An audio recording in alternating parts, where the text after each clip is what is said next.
কলকাতা জনকণ্ঠ, গ্রাম ও শহরের মেলবন্ধন। মনে হয় লাইভ দেখছেন, 100% সহমত আমি। যদিও উনি ভাঙড়ের বুকে যে নারকীয় অত্যাচার চালাচ্ছেন, আজকের পর থেকে উনি আসতে হয়তো ভয় হয়, এটা 100% নিশ্চিত। সেই কারণের জন্য আপনারা সবাই মিলিতভাবে আমি একটা স্লোগান তুলবো, আপনারা আওয়াজ তুলবেন। এই আওয়াজের ভয়ে যেন আর অত্যাচার আর আক্রমণ যেন না হয়, এটা আপনারা লক্ষ্য করবেন। পারবেন তো?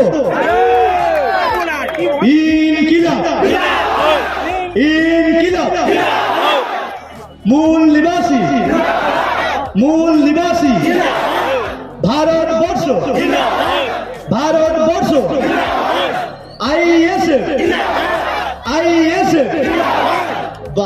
এই যে আওয়াজ আপনারা তুলেছেন, এই আওয়াজের মাধ্যমে বুঝিয়ে দিয়েছেন যাদবপুর লোকসভা থেকে আইএসএফ এর প্রার্থী দিল্লি যাচ্ছে।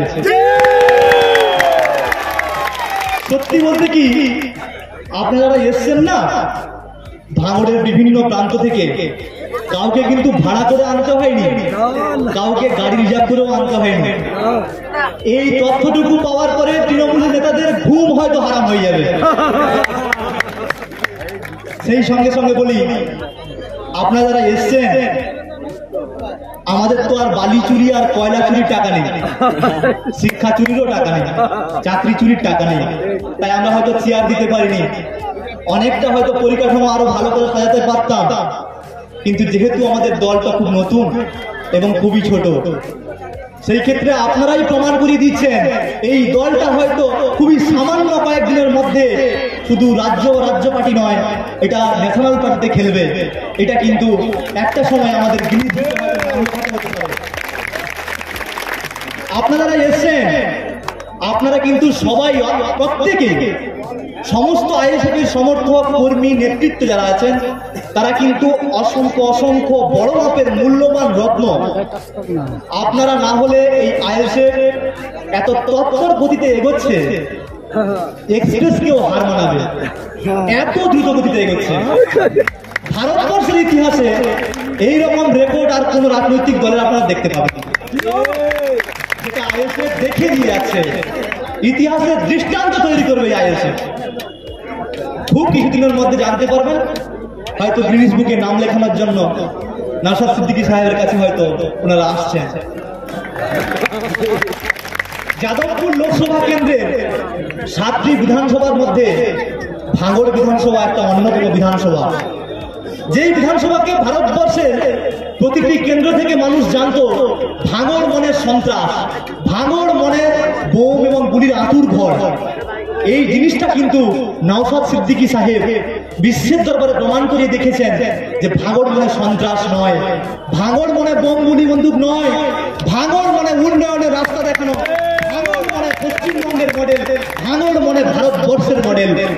আপনারা দেখেছেন রক্তদান শিবির হয়েছিল, সেই রক্তদান শিবিরে আমার মনে পড়ে আমি ওই সময় উপস্থিত ছিলাম। মায়েরা রক্ত দিচ্ছেন, বোনেরা রক্ত দিচ্ছেন, ওনারা বলছেন আমরা একবার দিয়ে খুশি নেই, আবার দেব, এক হাতে কেন দিয়েছি আরেক হাতে দেবো, এখনই না, দিতে বাধ্য করছে। ওরা আবেগপ্রবণ হয়ে পড়েছে। হয়তো জানা নেই যে একজন ব্যক্তি রক্ত দেওয়ার 90 দিন পরে হয়তো রক্ত দেবে, কিন্তু মায়েদের এই বোনেদের এই যে আবেগ, এই যে আইএসএফ এর প্রতি ভালোবাসা, এটা দেখে কিন্তু সারা বিশ্বের মানুষ কিন্তু চমকে যাচ্ছে। মানেন তো আপনারা? মানেন তো? জোশ কই, জোশ কই? আরে সবাই আমরা যুবক তো, আমরা সবাই যুবক তো, রক্ত কিন্তু আমাদের টকবক করে পড়ছে। এই টকবকে রক্ত দিয়ে যদি আমরা আইএসএফ কে ভোট দিয়ে, খাম চিহ্নে ভোট দিয়ে দিল্লির পার্লামেন্টে দেখাতে না পারি, এই রক্তের কিসের মূল্য? আমরা তো যুবক যারা আছেন, বয়স্ক লোকেরা আবার খারাপ ভাববেন না, তারাও যুবক, মনের দিক থেকে আমরা সবাই যুবক, তাই তো? যাই হোক, আপনারা অনেক অপেক্ষা করছেন, অনেক সময় ধরে অনেকক্ষণ দাঁড়াচ্ছেন, আপনাদের কি কোনো কষ্ট হচ্ছে? আপনারা যারা এসছেন না, আপনাদের দেখে এত প্রশান্ত লাগছে যে আজকের এই যে জনসভা, এই জনসভা কিন্তু প্রমাণ করিয়ে দিচ্ছে আইএসএফ এর যে লক্ষণগুলো যেগুলো লাগে, যেমন দিল্লির পার্লামেন্টে যে কিছু লক্ষণ লাগে, আইএসএফ জিতবে কিনা সেটাও কিন্তু একটা লক্ষণের প্রয়োজন হয়। কিন্তু আজ আইএসএফ যে আজকে যাদবপুর লোকসভা থেকে যাচ্ছে এই লক্ষণ দেখেই বোঝা যাচ্ছে। যাই হোক, বর্তমান কিন্তু আমাদের আশু প্রয়োজন। যাদবপুর লোকসভার বিভিন্ন বিধানসভার বেশিরভাগ কিন্তু গ্রামীণ ক্ষেত্র থেকে বিলং করছে।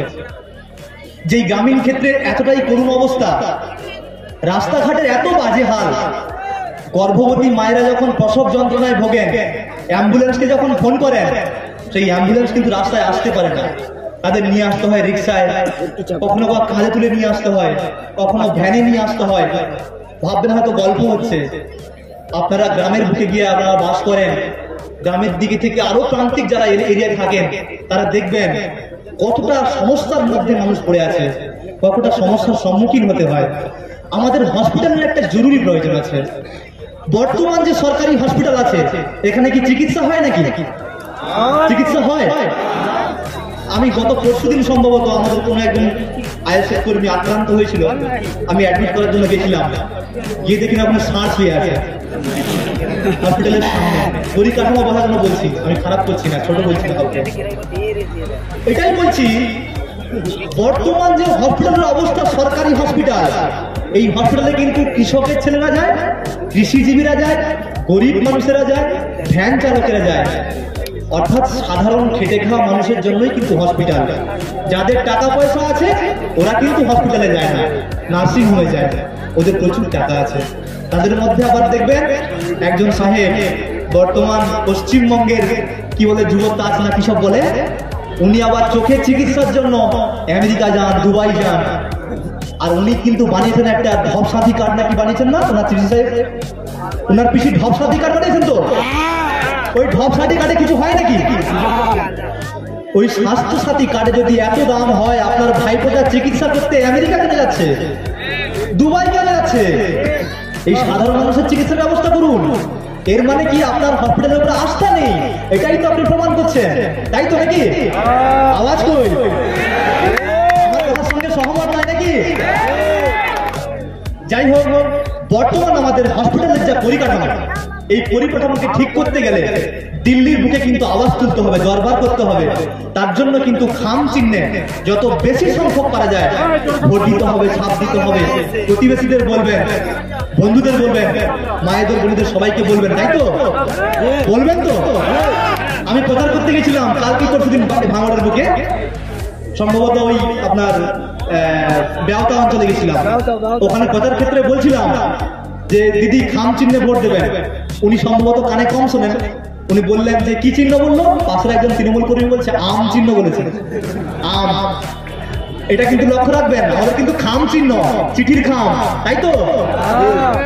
শিক্ষা ব্যবস্থার একটা খুব আমূল প্রয়োজন, পরিবর্তনের প্রয়োজন আছে। বর্তমান আমাদের যে বাড়ির ছেলেমেয়েরা কিন্তু ইংলিশ মিডিয়ামে পড়তে পারে না, কিংবা কেজি স্কুলে পড়তে পারে না, কারণ কি? আমাদের টাকা পয়সার অভাবের জন্য। আর নেতার ছেলেরা তারা ইংলিশ মিডিয়ামে পড়ে। আর ইংলিশ মিডিয়ামটা হবে কেন? কেজি স্কুলে বা কি দরকার আছে? সরকারি স্কুলে যদি সুশিক্ষা পাওয়া যায়, বিশ্বমানের শিক্ষা পাওয়া যায়, তাহলে কেনই বা এইসবের দরকার আছে? তাই শিক্ষাকে উন্নত মানের করতে গেলে দিল্লির পার্লামেন্টে আওয়াজ তুলতে হবে। তাই দিল্লির পার্লামেন্টে আওয়াজ তুলতে গেলে কি করতে হবে? আম চিহ্নে ভোট দিতে হবে। আম চিহ্নে ভোট দিতে হবে। যাই হোক, বক্তব্য আর দীর্ঘায়িত করবে না। আমার প্রিয়, আপনাদের প্রিয়, সবার প্রিয় আপনি কি সুচিকিৎসার কথা ভাবছেন? আজই চলে আসুন শীর্ষ general and eye care hospital. 40 বছর মানুষের সেবায় নিয়োজিত সুচিকিৎসার বিশ্বস্ত প্রতিষ্ঠান। কলকাতার অভিজ্ঞ ডাক্তার দ্বারা অপারেশন ও চিকিৎসা করা হয়। কাঠালিয়া, ভাঙড়, কাশীপুর, দক্ষিণ 24 পরগনা। যোগাযোগ 7407337744, 7407441234।